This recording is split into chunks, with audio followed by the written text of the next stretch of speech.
Celebrity Deathmatch, Pope Edition. So remember when I said I was going to have more fun? I've spent the last 2 weeks knee-deep in an overwrought screed. I mean, it's been fun to write, but I'm still trying to tone it down a bit.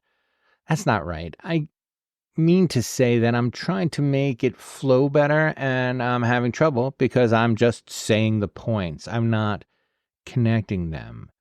Give it another couple weeks and it'll be okay. I'm right now just futzing with a conclusion that won't follow from the premise, no matter how many clever turns of phrase I employ. So, while I try and beat some sense into this week's scheduled high-handed essay, here's a notebook dump on junk shopping.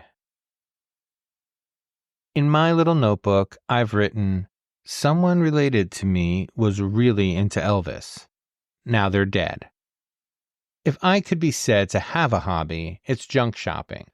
I almost never buy anything, but I'm often tempted. The thing is, antique stores put consumerism into relief for me. The garbage bags full of Beanie Babies and the mangy piles of Tickle Me Elmo dolls and Cabbage Patch Kids remind me that wanting is often so much more pleasurable than having. As I make the circuit of indoor flea markets and antique malls, I'm really just interested in the stories. Who thought this stuff was worth buying? And then, who thought it was worth selling? And what was wrapped up in all those decisions, if anything at all? The day I became a mechanical pencil collector and owner of a swell hat is a different story that I'll tell at a different time, but it is set in Adamstown, Pennsylvania, purportedly the largest antique destination in Christendom. Sure, that means plenty of junk to look at, but it also means so many people whose lives are wrapped up in dealing junk. It must be such a specific lifestyle. The largest of these was a wonderland of treasure and desperation. Some booths had well-curated collections and bits and bobs on a theme. Others were clearly stocked by smash-and-grab adventures at regional Goodwills. For me, the takeaway tableau was a too-skinny, visibly put-out woman in her late 30s. Her dead brown sweater wasn't baggy so much as ill-fitting, and before her she pushed a cart piled high with plastic tubs containing Hummel figurines. She was addressing a resolute but not unsympathetic Western Pennsylvanian gentleman, balding and gray-swept, wearing thick metal glasses perched above a street broom mustache. His face was a little red. "If I make you an offer, it's going to hurt your feelings," he told the woman. "I know these things are considered collectible, but they don't really sell." As I was passing by, I didn't dawdle to hear the outcome, but the woman carried herself like someone who would rather do anything else than lug this inherited treasure back whence it came. The dealer wasn't much different. His face said he might not even take them for free, such would be the hassle in transport and storage. I imagine the woman, though, as a girl, being constantly scolded to stay away from the figurines, how they were expensive and valuable. And they were, in proportion. I think of her almost any time I see a Hummel collection in a junk shop. I thought of her more recently when I saw a shrine to a life committed to Elvis.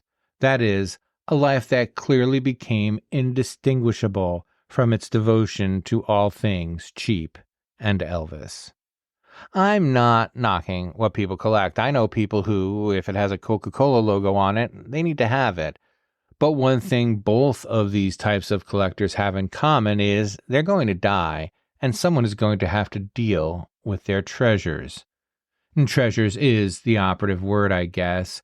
People left with the impression that whatever their ancestor collected is too valuable to trash, but not worth storing, have a problem to solve. Hence, we get posable Pope dolls and so much pop culture detritus. It's like walking through the landfill of the future with fewer rats. Still, I find hope in the apparently infinitely recyclable, in someone who has the vision to say, someone else can use this, and then sell a gross of empty oyster cans right next to a, quote, found stop sign. For me, though, it's about the stories and nostalgia, and also the people watching. Apropos of nothing, probably, I read an obituary recently where the primary thing about the deceased, beyond their relations, was that they liked purple. And that is all I could wring out of the sentences in my notebook. Keep the faith. I do want to update you on a couple of things that I've been doing and some stuff that I've been writing.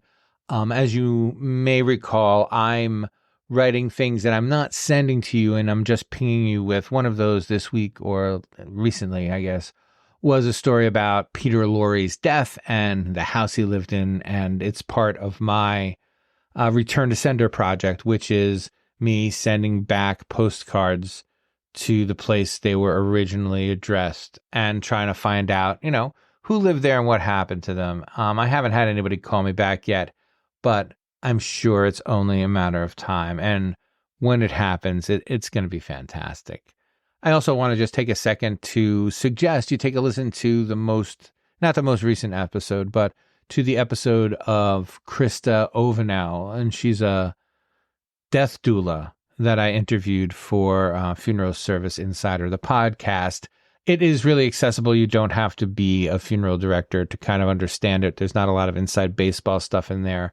And more important, we have a really cool conversation about this transitional kind of position. If you're not familiar with death doula and you don't care to look it up, the shortest version is they kind of provide a bridge between, for the dying process, and they help people who are dying and their families kind of come to terms with dying and kind of take control and say what they want their death to be. It is one of those professions that now that you've heard about it, you'll hear about it 10 more times this week. But look it up. It's a cool thing, and it's a cool story. And I feel like eventually death doulas and funeral directors are going to be doing essentially the same thing. Not, next week, but I think in my lifetime, the change in those two professions is going to be significant, especially as more and more people start to take their death and dying seriously. And I have a rant that I'm working on, but just as a preview, the thing about death doulas and about kind of the whole end of life movement that is going on, if you haven't noticed, I have, because it's part of what I do, is all right, so if you're not going to be part of a religious experience, how are you going to acknowledge the gravity of leaving the planet, of leaving the party? So we're going to see a lot more of this kind of thing as, and I'm sorry, we could end up in a theocracy where we go back to, funerals being Catholic and mandatory, or at least mandatory, as they were, in the 20th century. But I don't see that. I see people taking part in their own death in as much as they can. And anyway, I recommend checking out the story. It's certainly worth listening to. Half an hour long, piece of cake. And finally, I wanted to make another pitch for you to go on Substack, which is where I do my recording and my writing. And you do not have to be a recorder or a writer or make anything particular to be on Substack. It's just a place where you can participate in some really great writing and some really insightful commentary. And as an example, as I wrote last night and as I record this morning, President Biden has said that he will not seek a second term. And what I loved about the coverage on Substack is that there was other stuff to read. There is some political stuff, and there are lots of people who are doing political commentary. But for the most part, if you don't want to get embroiled in political commentary, you don't have to. You're not stuck in it. It's like, I don't know, Instagram with, better words, better writing. I don't know. Anyway, the notes function, if you sign up, is the social media arm of Substack, and it's worth checking out, even if you don't sign up. I would check it out and then decide whether or not to sign up. But that'll do me for today, and I will check in with you next time.